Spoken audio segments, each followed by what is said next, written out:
एक बार एक बहुत ही दुखी व्यक्ति एक महात्मा के पास आकर कहता है, मैं अपने जीवन से बहुत दुखी हूँ। मैं अपने बीवी बच्चों और अपने परिवार को भी खुश नहीं रख सकता। मैं अपने लिए भी कुछ नहीं कर पा रहा। कभी कभी तो मुझे अपनी ज़िंदगी को ख़त्म कर देने के भी ख्याल आते हैं। आप इतनी साधनाएं करते हैं, इतनी तपस्या करते हैं, क्या आप मुझे कोई ऐसा मार्ग बता सकते हैं जिससे मैं अपने बुरे वक्त से बाहर आ सकूं? मेरा बहुत बुरा समय चल रहा है। 2 वक्त की रोटी का इंतजाम भी मेरे लिए बहुत मुश्किल हो गया है। अब आप ही बताएं कि ऐसे वक्त में मैं जिंदा रहूं तो कैसे रहूं, कैसे अपने परिवार को खुश रखूं? कृपया करके कोई साधारण सा तरीका बताएं ताकि मैं आसानी से समझ सकूं, क्योंकि मैं बहुत पढ़ा लिखा नहीं हूं। अगर आप बड़ी बड़ी ज्ञान की बातें करेंगे तो शायद मैं कभी समझ भी नहीं पाऊंगा। ये सुनकर महात्मा ने मुस्कुराते हुए कहा कि तुम एक काम कर सकते हो मेरा। उसने सामने की तरफ इशारा करते हुए कहा कि उस ऊंची पहाड़ी पर एक मंदिर है और उस मंदिर के पास चींटियों का एक घर है जहाँ पर हजारों चींटियाँ रहती हैं। तुम्हें सुनने में बड़ा अजीब लगेगा, लेकिन वो चींटियाँ उस मंदिर के ज़मीन को खराब कर देती हैं। उस मिट्टी की उपजाऊ शक्ति वो खत्म कर देती हैं, जिसके कारण वहाँ पर कोई भी पेड़ या कोई भी घास पनप नहीं पाती। तुम मेरा एक काम करो, उसके बाद मैं तुम्हें तुम्हारे सवालों का जवाब दूंगा। तुम 7 दिन तक रोज उस पहाड़ी पर जाओ और उस चींटियों के घर को तहस नहस कर दो, उसको तोड़ दो। जब भी तुम्हें कोई चींटियों का घर मंदिर के आसपास दिखे तो उसे वहीं पर तहस नहस कर देना। लेकिन याद रहे, घर को तोड़ने में कोई भी चींटी मरनी नहीं चाहिए। इस बात को समझने का प्रयास करते हुए वो युवक वहाँ से चला गया।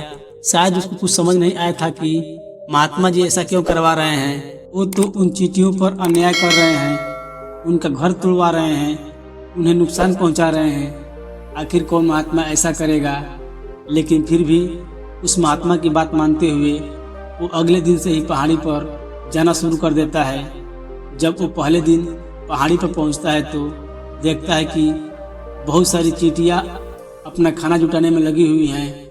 सारी चींटियाँ कतार में चल रही थी और अनाज के छोटे छोटे कण उठाकर अपने घर में जमा कर रही थी। ये देखकर पहले तो उस युवक का मन कमजोर पड़ गया।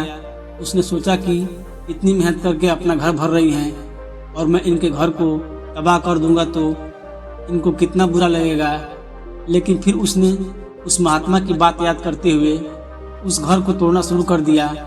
जल्द ही चींटियों में हाहाकार मच गया। वो इधर उधर दौड़ने लगी। अभी तक जो कतार में चल रही थी अब वो बिखर गई और इधर उधर अपनी जान बचाने के लिए भागने लगी। थोड़ी देर में घर टूट गया और सारी चींटियां इधर उधर छुपने के लिए भाग चुकी थी। ये करने के बाद वो युवक दुखी मन से वापस अपने घर लौट आया। उसका मन परेशान था, दुखी था, पश्चाताप से भरा हुआ था। फिर रात को उसने अपने बिस्तर में लेटे लेटे सोचा कि अब तो उन चींटियों का घर तबाह हो चुका है। अब वहाँ वापस जाने से क्या फायदा होगा, क्योंकि चींटियों का घर तहस नहस करने के लिए महात्मा जी ने कहा था, जो मैं कर चुका हूँ। लेकिन फिर कुछ सोचकर अगले दिन उसने फिर से जाने का निश्चय किया और अगले दिन सुबह उठकर वह वापस उसी पहाड़ी पर पहुँच जाता है। पहाड़ी पर पहुँचकर वो उसी जगह पर पहुँचता है जहाँ पिछले सुबह उसने उस घर को तहस नहस कर दिया था। लेकिन वो ये देखकर चौंक जाता है कि उन चींटियों ने फिर से अपना नया घर उसी जगह पर बना लिया है और अब वह फिर से अपने घर के लिए सामान इकट्ठा करने में जुटी हुई थी। उस आदमी को देखकर लगा कि ये चींटियाँ कितनी मूर्ख हैं। इनको पता है कि कल ही इनका घर इसी जगह पर तबाह किया गया है और उसी जगह पर उन्होंने अपना नया घर भी बना लिया। और ये सोचकर वो आदमी हंसने को हुआ, लेकिन फिर से महात्मा की बात याद करते हुए उसने उन चींटियों का घर फिर से तबाह करना शुरू कर दिया। फिर से उन चींटियों में हलचल मच गई और थोड़ी देर में चींटियाँ इधर उधर अपनी जान बचाने के लिए भागने लगी। कुछ ही देर में उनका घर फिर से नष्ट हो गया और वो युवक थोड़ा संतोष के भाव से कि इस बार तो मैंने अच्छी तरह से उस घर को तबाह कर दिया है। अब तो वो चींटियाँ यहाँ पर अपना घर नहीं बना पाएंगी। इसलिए जाने से पहले उसने उस जगह पर ठंडा पानी भी डाल दिया ताकि चींटियाँ वहाँ पर अपना घर न बना सके। और इस तरह अपना कर्म पूरा करके वो युवक फिर से अपने घर को लौट आया। रात में सोते वक्त फिर से वो इंसान यही सोच रहा था कि क्या महात्मा ये सही काम करवा रहे हैं? क्या किसी का घर तबाह करना किसी सिद्ध पुरुष को शोभा देता है? क्या हो अगर वो महात्मा सिद्ध पुरुष हो ही ना? क्या होगा अगर वो मुझे बेवकूफ़ बना रहे हों? लेकिन फिर उसने निश्चय किया कि मैं अपने काम को पहले पूरा कर लेता हूँ, उसके बाद ही पता चलेगा कि महात्मा मुझसे ऐसा क्यों करवा रहे थे। और यही सोचकर वो रात में सो जाता है। अगले दिन सुबह उठकर वो फिर से उसी पहाड़ी को निकल जाता है। पहाड़ी पर पहुंचकर वो उसी जगह पर पहुंचता है जहां पर उसने उनके घर को तबाह कर दिया था। और वो ये देखकर खुश हो जाता है कि वहां पर कोई भी घर नहीं था, सारी चींटियां वहां से भाग चुकी थी। अब उसने सोचा कि अब मेरा रोज रोज यहाँ आने का क्या फ़ायदा, क्योंकि चींटियां तो अपना घर बदल चुकी हैं और महात्मा जी ने मुझे 7वें दिन आने के लिए कहा था, लेकिन आज तो तीसरा ही दिन है। अब बाकी 4 दिन यहाँ आने का क्या फ़ायदा। और यही सोचकर उसने निश्चय किया कि यहाँ से उसी महात्मा के पास जाएगा और उनको ये सारी खबर बता देगा।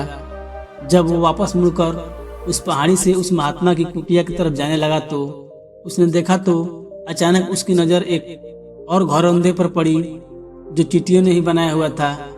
मतलब वो घरौंदा चींटियों ने बनाया था और अब वो चींटियां एक नए घर में वास कर चुकी थी। ये नया घर उनके पुराने घर से थोड़ी ही दूर पर था। और जब उस युवक की नज़र उस घरौंदे पर पड़ी तो उसने सोचा कि शायद महात्मा को पता था कि ये चींटियां अपना घर यहाँ से बदलकर किसी दूसरी जगह पर बना लेती हैं, यहाँ से बदलकर किसी दूसरी जगह पर बना लेगी, इसलिए उन्होंने मुझे 7वें दिन आने के लिए कहा था। और ये विचार करके वो उनका नया घर तोड़ने के लिए पहुंच जाता है। जब वो वहाँ पहुंचा तो चींटियां उसी तरह से अपने कार्य में लगी हुई थी। वो अपने लिए खाना इकट्ठा कर रही थी और अपने घर में जमा करती जा रही थी। जो पुराना घर टूटा था वहाँ भी अनाज के कण बचे हुए थे और चींटियां वहाँ से भी अनाज इकट्ठा करके वापस अपने नए घर में ला रही थी। अब यहाँ पर फिर से युवक का मन थोड़ा कमजोर पड़ गया, क्योंकि वो खुद भी कमजोर था, खुद भी वक्त का मारा हुआ था। इसलिए उसके मन में उस चींटियों के प्रति दया का भाव उमड़ रहा था। उनके ऊपर उसे दया आ रही थी। वो चाहता था कि उनकी मदद करे, लेकिन वो उल्टा उनको नुकसान पहुंचा रहा था। उस महात्मा की बात को याद करते हुए उसने फिर से उस घर को तोड़ने का निश्चय किया और उसने इस बार बड़ी ही सावधानी के साथ बिना किसी चींटी को नुकसान पहुंचाए वो घर तबाह करना शुरू कर दिया। वक्त थोड़ा ज़्यादा लगा, क्योंकि किसी भी चींटी को नुकसान न पहुंचाने की शर्त महात्मा ने पहले रखी थी। इसलिए उसको बड़ी सावधानी के साथ उन घरों को तबाह करना था। लेकिन आखिरकार उसने उस घर को भी तबाह कर दिया और इस बार वो पहले से भी ज़्यादा दुखी था, क्योंकि उसने उनका नया घर भी तोड़ दिया था। वो उन चींटियों को बसने ही नहीं दे रहा था और वो अब अपने आप को शैतान या दानव समझने लगा था। लेकिन फिर भी उस महात्मा की बात को मानते हुए वो अपने घर पर दुखी मन से वापस आ गया। रात में सोने से पहले एक बार उसने फिर सोचा कि मैं कितना बड़ा शैतान हूँ, कितना बड़ा दाना हूँ। पुराना घर तो छोड़ो, मैंने उन चींटियों को कहीं भी बसने के लिए कोई जगह ही नहीं दे रहा हूँ।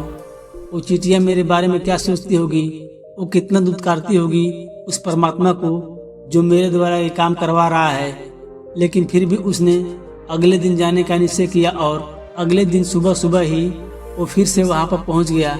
और वो ये देखकर फिर से आश्चर्यचकित रह गया कि इस बार चींटियों ने एक और नई जगह पर अपना घर बना लिया था। पहले से भी ज़्यादा ऊर्जा के साथ काम कर रही थी और उन्होंने एक रात में पहले से भी बड़ा घर बना लिया था। और वो फिर से अपना अनाज और खाना इकट्ठा करने में जुटी हुई थी। ये देखकर उस आदमी को लगा कि ये चींटियाँ किस मिट्टी की बनी हुई हैं, मैं इनको बार बार यहाँ से भगाने की कोशिश कर रहा हूँ और ये वहीं पर अपना घर बना लेती हैं। क्या इनको पता नहीं है कि मैं इन्हें यहाँ पर कभी भी बसने नहीं दूंगा। ये चींटी है, दिखने में इतनी छोटी है, लेकिन फिर भी ये मुझसे हार नहीं मान रही। बड़ी ताज्जुब की बात है। और इस बार उसने गुस्से में उस घर को तहस नहस करना शुरू कर दिया। लेकिन इस बार तहस नहस करते हुए उस चींटियाँ वहीं पर मर गई। उसके पैरों तले कुचल दी गई। कुचलने के बाद जब वो अपने अहंकार से बाहर आया तो उसने देखा कि गुस्से में उसने उन चींटियों को इतनी क्षति पहुंचा दी है उसका मन पश्चाताप से भर गया और वो रोता हुआ अपने घर की तरफ बढ़ गया। रात में सोते वक्त उसने सोचा कि मैं उन चींटियों पर बहुत ज़्यादा अत्याचार कर रहा हूँ, अब इससे ज़्यादा अत्याचार मैं नहीं कर पाऊँगा। और यही सोचकर वो अगले दिन उन चींटियों के लिए अपने घर से थोड़ा सा आटा लेकर उसी पहाड़ी पर पहुँच जाता है। आज उसके मन में उन चींटियों के प्रति श्रद्धा का भाव था, दया का भाव था। आज वो उनकी मदद करना चाहता था। और जब वो वहाँ पहुँचा तो चींटियाँ फिर से अपने नए घर को बनाने में जुटी हुई थी। उसने बड़ी करुणा के साथ उन चींटियों को अपना लाया हुआ आटा खिलाया और अगले 3 दिनों तक वो ऐसा ही करता रहा। रोज सुबह जाता और उन चींटियों को अपने हाथों से आटा खिलाता। 7 दिन के बाद वो युवक उस महात्मा के पास पहुंचकर हाथ जोड़कर बोलता है कि हे महात्मा जी, मुझे माफ कर देना। मैं उन चींटियों का घर तबाह करने के लिए बहुत कोशिश की। मैंने उनका घर तबाह किया भी, एक बार नहीं 4 बार मैंने उनका घर तोड़ा। उसके बाद मैं हिम्मत नहीं कर पाया, उनके घर को नहीं तोड़ पाया। मैं समझ सकता हूँ कि मैंने अपना काम पूरा नहीं किया और इसके बदले आप मुझे वो तरीके भी नहीं बताएंगे जो मुझे मेरे बुरे समय से बाहर निकाल सकते हैं। लेकिन मुझे इसका कोई खेद नहीं। मुझे लगता है कि मैंने जो किया वो सही किया, इसलिए मैं आपसे आज्ञा लेकर वापस जा रहा हूँ। कृपया मुझे वापस अपने घर जाने की आज्ञा दीजिए।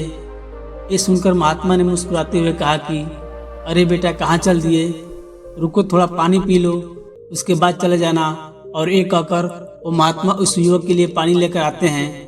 पानी पिलाने के बाद महात्मा उस युवक से पूछते हैं कि तुम मुझे ये बताओ कि आखिर तुम उन चींटियों का घर तबाह क्यों नहीं कर सके?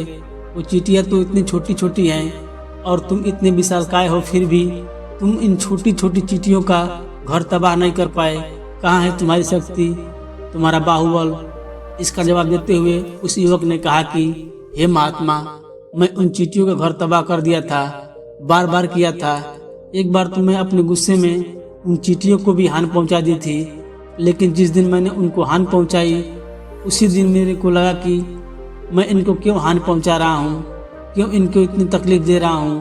और उसी दिन से मैंने उनको क्षति पहुंचाने के बजाय उनकी सहायता करनी शुरू कर दी। ये सुनकर उस महात्मा ने कहा कि यही तो सीखने की बात है। एक छोटी सी चींटी हमें जीवन का संदेश दे जाती है। मैंने तुम्हें उन चींटियों का घर तबाह करने के लिए नहीं भेजा था, मैंने तुम्हें भेजा था ताकि तुम उन चींटियों से कुछ सीख ले सको। तुम्हें क्या सीख मिली उन चींटियों से, क्या तुम मुझे बता सकते हो? ये सुनकर उस युवक ने पूरी कहानी बयां कर दी। पूरी कहानी सुनने के बाद महात्मा ने मुस्कुराते हुए कहा कि बेटा, पहली सीख जो इन चींटियों से लेने की थी वो ये थी कि तुमने कितनी ही बार उनके घर तोड़ने की कोशिश की, कितनी ही प्रयास किया कि उनका घर तबाह हो जाए, लेकिन वो हर बार अपना नया घर बना लेती हैं। उन्होंने कभी भी हार नहीं मानी। अगर वो हार मान लेती तो वो चींटियाँ तुम्हें वहाँ पर नहीं मिलती। जीवन कार्यशीलता का नाम है, कर्मशीलता का नाम है। लेकिन हम मनुष्य 1-2 बार हार मिलने पर ही टूट जाते हैं, हताश हो जाते हैं और फिर जीवन में प्रयास ही नहीं करते। और कुछ लोग तो अपनी ज़िंदगी को ख़त्म करने पर उतारू हो जाते हैं। लेकिन जानवरों में तुमने एक बात देखी होगी कि वो अपना जीवन खुद से स्वयं से कभी ख़त्म नहीं कर सकते हैं। तुमने कभी नहीं सुना होगा कि किसी जानवर ने आत्महत्या कर ली, चाहे वो जानवर कितना भी भूखा क्यों न हो, कितना भी दुखी क्यों न हो, लेकिन वो अपने जीवन के लिए हमेशा संघर्ष करता रहता है।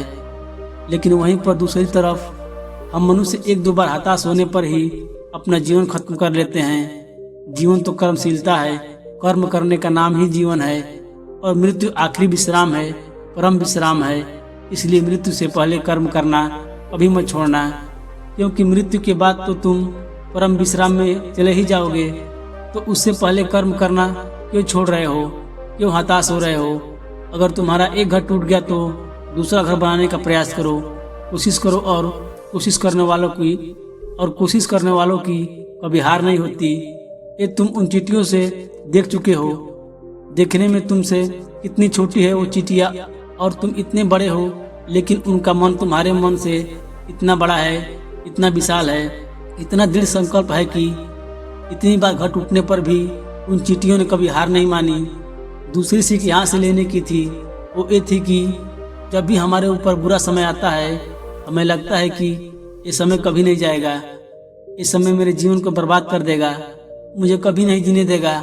और अपने इन्हीं ख्यालों से, अपने इन्हीं विचारों से, जिनका असलियत में कोई अस्तित्व नहीं है, वो सिर्फ विचार हैं, और वही विचार हमारे मन को दुखी कर देते हैं और इसलिए हम प्रयास करना छोड़ देते हैं। लेकिन तुम खुद सोचो कि बार बार प्रकृति हमें क्षति पहुंचाएगी, नुकसान पहुंचाएगी, लेकिन कब तक पहुंचाएगी? अगर हम बार बार फिर से उठ के फिर से नया प्रयास करते रहेंगे तो प्रकृति भी हमारे सामने घुटने टेक देगी और वो भी एक दिन हमारे ऊपर दयावान हो जाएगी, कृपालु हो जाएगी और वो हमें सब कुछ देने लगेगी जिसकी हमने कल्पना की थी। तुमने खुद देखा कि उन चींटियों को तबाह करने के लिए पहुंचे थे, लेकिन बाद में तुम ही उन चींटियों को अनाज और आटा देने लगे, तुम ही उन पर कृपालु हो गए। क्यों हुए? क्योंकि तुमने देखा कि वो चींटियां हार मान ही नहीं रही हैं। इसी तरह अगर तुम भी अपने जीवन में कभी हार नहीं मानोगे तो एक न एक दिन ये प्रकृति तुम्हें वो सब कुछ देगी जो तुम अपने जीवन में पाना चाहते हो। इसीलिए दो सीख याद रखना, कर्मशीलता कार्य करते जाना, और दूसरा कि एक न एक दिन प्रकृति तुम्हारी उस कार्य का परिणाम तुम्हें जरूर देगी।